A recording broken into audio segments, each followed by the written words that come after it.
Bonjour Robert Guédiguian. Bonjour. Bonjour et merci d'être avec nous au moment où Missak Manouchian et sa femme, c'est important, Mélinée, vont entrer au Panthéon. Tout d'abord, vous avez consacré évidemment un film à sa vie qui est Oui.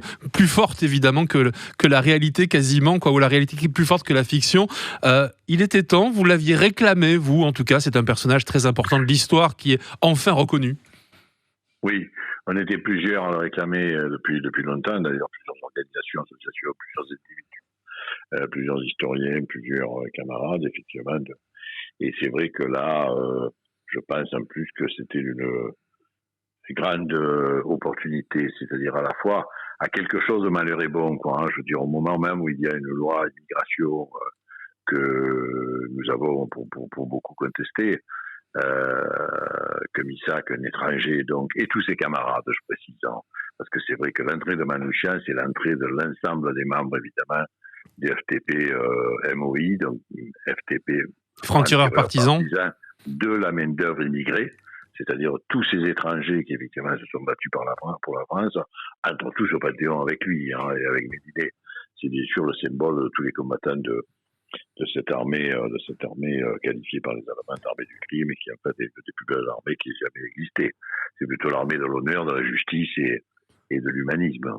80 ans après son exécution, il le fallait, c'était important quand même. Hein. On a mis du temps, mais quand même on y est arrivé.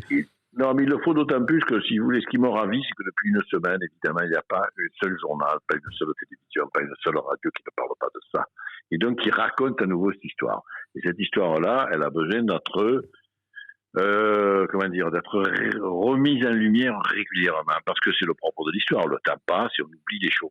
Et je pense qu'il y a les belles choses, il ne faut pas les oublier. Surtout dans des moments de régression comme celui que nous vivons, oublier les belles choses, c'est grave. Donc au contraire, il faut se raccrocher aux grands exemples de l'humanité, aux grands exemples de l'histoire du monde et aux grands exemples des moments comme ça qui sont pour nous c'est comme un phare, hein, en fait, c'est comme un îlot de lumière.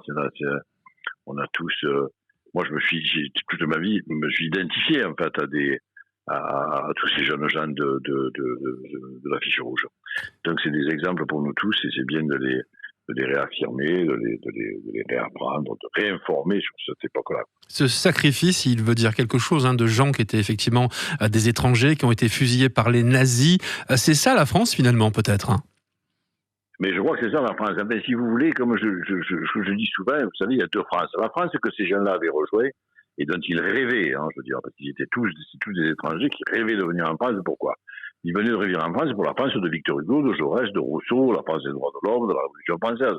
Ils rêvaient pas de venir dans la France de Maurras, de Laval et de Pétain, quoi. Bon. Donc aujourd'hui, si vous voulez, bien sûr, après tout ce temps, c'est récupéré, c'est au sens, entre guillemets, récupéré. Je dis bien entre guillemets parce que mais c'est vrai que des gens comme aujourd'hui Ciotti, Vauquier ou Bardella, je veux dire, peuvent effectivement dire, bien entendu, on est d'accord pour que ces gens-là entrent au Panthéon, mais en fait, c'est eux qui, quand même, c'est leurs parents ou leurs grands-parents qui tenaient les fusils pour les exécuter à ce moment-là. Hein. Donc, il ne faut pas mélanger. Il reste toujours aujourd'hui deux France.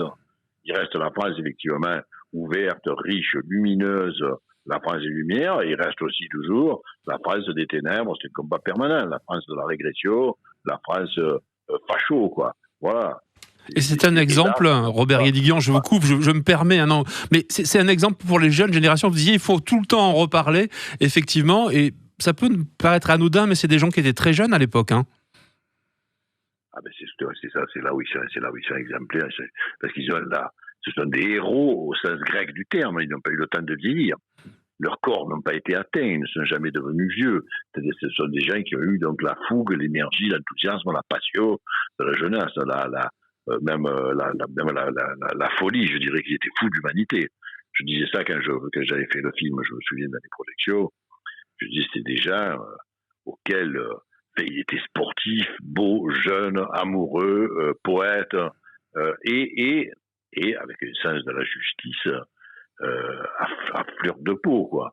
Ils ne supportaient pas l'injustice, hein, mais au sens quasi physique. C'est viscéral. C'est viscéral, c'est très très beau. Alors, C'est dans très sa beau. dernière Magnifique. lettre à sa femme, le jour de son exécution, il dit, deux points ouvrez les guillemets, je suis sûr que le peuple français et tous les combattants de la liberté sauront honorer notre mémoire dignement. Bah, c'est le cas, cette semaine, finalement. C'est le cas, absolument. C'est le cas, et je dirais aussi que d'ailleurs, là, ça nous aide aussi, nous autres Arméniens précisément, parce que ça fait aussi beaucoup parler de l'Arménie, cette petite Arménie qui existe toujours, hein, au fin fond du Caucase, et qui est toujours menacée par l'Azerbaïdjan, menacée d'ailleurs tous les jours. Hein. Il y a eu quelques Arméniens qui ont été morts encore lors d'une agression azérie il y a quelques jours. Donc il faut aussi... Manouchian nous aide aussi dans ce combat-là aujourd'hui, comme il nous aide effectivement dans le combat contre le racisme et la xénophobie. Voilà, donc c'est une histoire d'une modernité assez exceptionnelle, effectivement, Robert Guédiguian. Ouais.